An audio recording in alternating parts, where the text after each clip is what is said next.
Good evening and welcome to Newsfeed. Today is Thursday, October 3rd. I'm David Sackreiter. And I'm Jess D'Agostino. Let's see what's happening in Ann Arbor. A new housing proposal is up for approval in Ann Arbor, calling for a 19-story high-rise located at 600 East Washington Street, right behind the Michigan Theater. President of the property management company behind the project, Howard Frischie, says the project will not be marked strictly as only student housing and is designed to be attractive for both student and non-student tenants. As stated in a press release, the proposal is, quote, an inclusive housing project to serve the housing needs for the University of Michigan students, postgraduate candidates, and alumni, as well as Michigan medicine employees and others working downtown, end quote. The development will consist of 2 residential buildings, the first standing at 19 stories and consisting of about 240 units, with the second being a 6-story mid-rise featuring 20 units. The proposed residential living units plan to feature a diverse array of housing structures, including studio apartments, floor plans for 1 to 5 bedrooms, 2-story duplex units, as well as additional workforce housing. Also included in the residential housing will be 19 units set aside as affordable housing for qualifying low-income students. University of Michigan has spent $1.6 million on legal fees defending their sexual misconduct policy.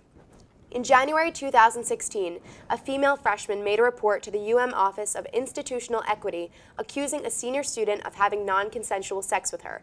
The victim claimed that she was too intoxicated to give consent during a risky business-themed fraternity party that occurred earlier in the semester.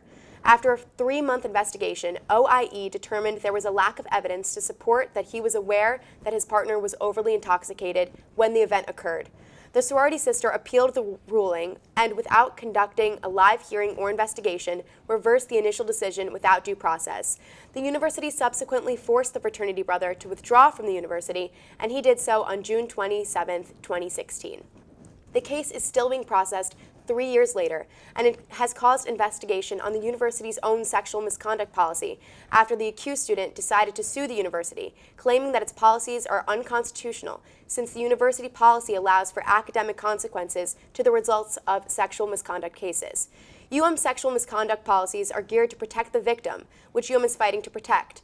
The policy has been challenged to the U.S. Sixth Circuit Court of Appeals. U of M spokesperson Rick Fitzgerald said, quote, our goal is to reduce and prevent all forms of sexual and gender-based misconduct on our campus, and we can't hand over control of that critical responsibility to keep our community safe, end quote. Eastern equine encephalitis, also called Triple E, has claimed its 4th victim in the state of Michigan this year. This 4th individual who succumbed to the disease was a resident of Battle Creek. So far, there have been 9 documented cases of people infected with Triple E. Various counties in southern Michigan, including Washtenaw County, were sprayed with pesticides in order to help prevent the disease. Beekeepers are concerned because the pesticides being sprayed can cause harm and death to honeybees. 33 cases of animal Triple E have also been reported, as animals can also contract the disease. Most individuals infected with Triple E do not exhibit any symptoms, but if they do, the symptoms occur within 4 to 10 days after being bitten and include high fever, headache, nausea, and tiredness. To prevent this disease, cover your skin with clothing and avoid areas abundant with mosquitoes. Now it's time for a short break. Stay tuned, we'll be right back.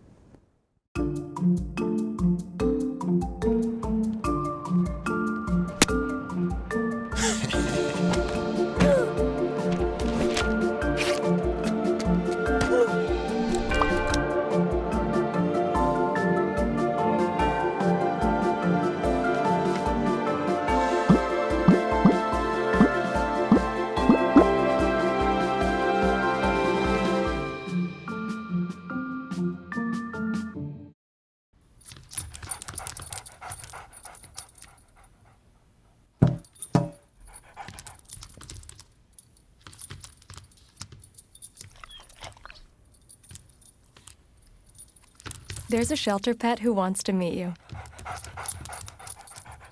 Meet one today. Visit theshelterpetproject.org. Adopt. Oh my gosh, we only have a minute to get to class. What? Well, alright, I need to go get some water from the vending machine. I'm gonna be eco-friendly and fill up my water bottle. Well, I guess I'll see you in class. Alright.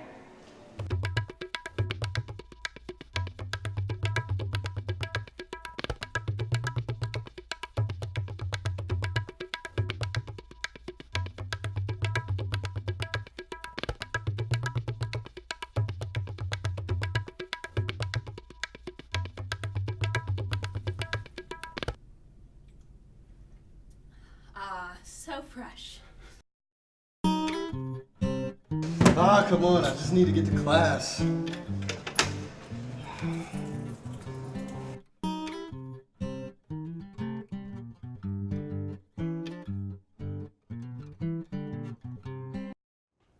Welcome back to the show. You're watching Newsfeed. Let's get into more news. After 14-year-old Bobby Reyes suffered from an asthma attack while in the car with his mother on September 21st, Reyes went into cardiac arrest before emergency crews arrived and was subsequently brought to U of M Hospital, where he was declared brain dead. After several tests were performed on the teen, doctors told Reyes' mother, Sarah Jones, that he would not recover and would be taken off of life support on September 27th. Jones then reached out to an attorney to process a court order from Washtenaw County's 22nd Circuit Court on Monday, delaying the removal of the teen's life support for an undetermined amount of time while the teen's family works to find an alternate facility to care for him. Jones explained her hope for her son's survival, saying, quote, "People can come out of it, but not many people make it because hospitals will do a few tests, then call it quits. We know Jesus will heal him in time. It's only been a week since he was hospitalized," end quote. A GoFundMe page was created to help the family to assist in paying legal fees associated with the court order, which has now raised over $8,000 with the help of community members.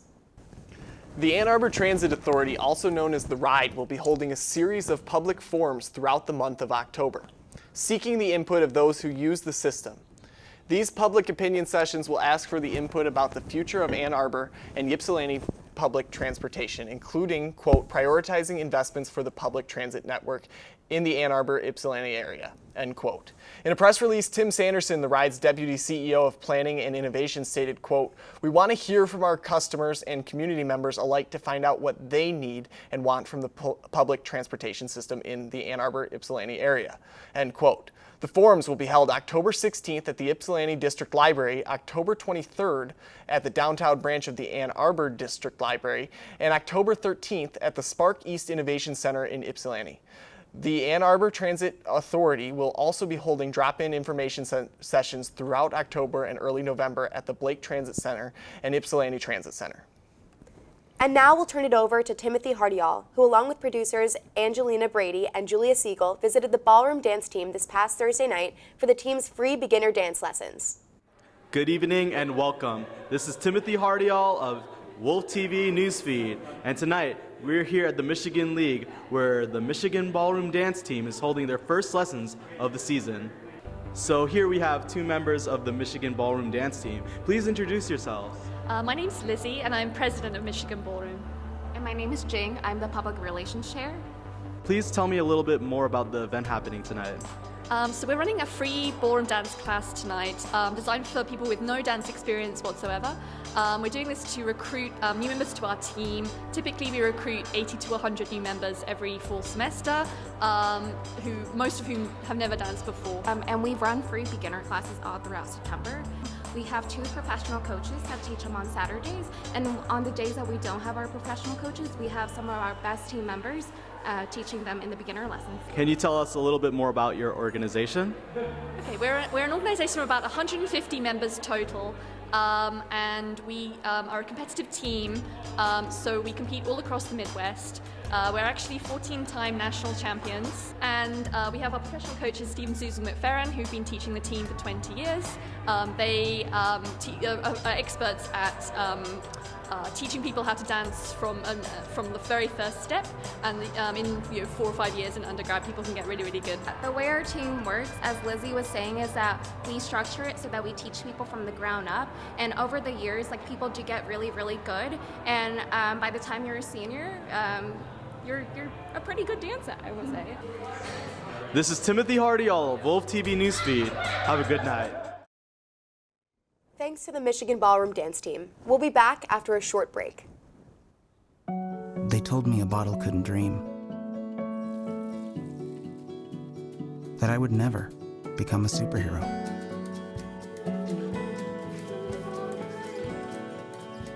But I learned how to fly. Just to come back in a new disguise and be the hero that I've always wanted to be.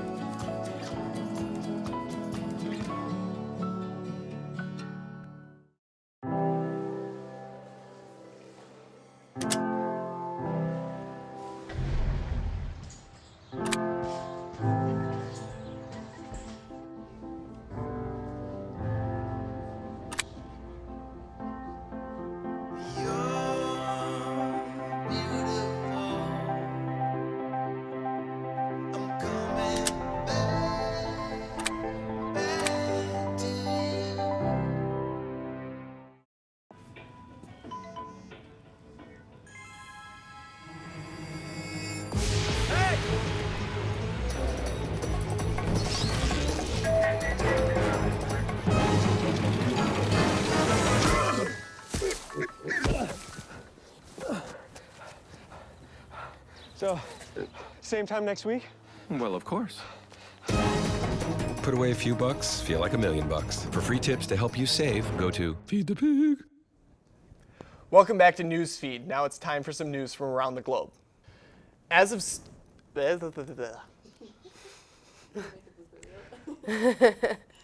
As of Tuesday, September 24th, Speaker Nancy Pelosi announced a formal impeachment inquiry into President Donald Trump in the aftermath of Trump's alleged corrupt conversation with Ukrainian President Zelensky. President Trump is being accused of encouraging President Zelensky to investigate Joe Biden and his son over a phone call this past July. Despite Trump claiming this call was, quote, totally appropriate, end quote, Speaker Pelosi said, quote, the president must be held accountable. No one is above the law, end quote. The call in question is a part of a whistleblower complaint by the intelligence community. Trump has responded to this accusation and questions of impeachment by releasing a rough transcript of the phone call between Trump and Zelensky, and held a news conference Wednesday, September 25th to comment on the matter. On Tuesday, October 1st, President Trump announced that he wanted to interview the whistleblower. Senator Mitch McConnell reported that the Senate would have, quote, no choice, end quote, to initiate a trial if the House of Representatives voted to impeach. Chairman of the House Intelligence Committee, Adam Schiff, said the whistleblower would testify soon. And Secretary of State Mike Pompeo, who was privy to the Trump-Zelensky conversation, has been subpoenaed for documents related to the Ukrainian investigation. Wednesday, October 2nd, Speaker Pelosi held a news conference to outline the Democrats' plan over the 2-week House break until October 15th. Updates will come each day as the investigation intensifies. Democratic presidential candidate Bernie Sanders underwent emergency heart surgery for a blocked artery on Tuesday. Sanders was in Las Vegas for a campaign event. He was rushed to a hospital after experiencing chest pain, where doctors successfully inserted 2 stents.